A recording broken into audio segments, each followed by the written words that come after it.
to show you what to do if your infant is not breathing or moving.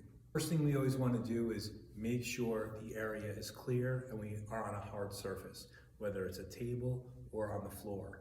If it's on a changing table, we need to take that little foam thing off. Next thing we want to do is we want to shake and shout. Are you okay? You okay? At the bottom of the feet, because that's the most sensitive part. Then we're going to open up their shirt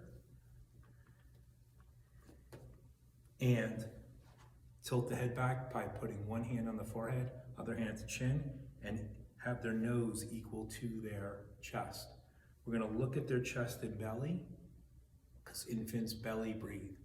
They seesaw breathe. If there's no movement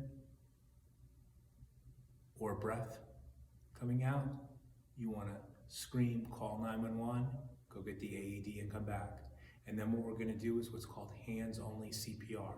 We're going to take our hands, we're going to find the baby's nipples, bring them together, hands all the way around, and you're going to keep doing this until help arrives.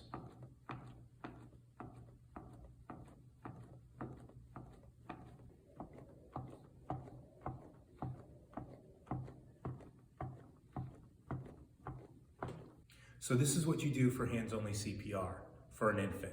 If you have any questions, just put them in the comments below.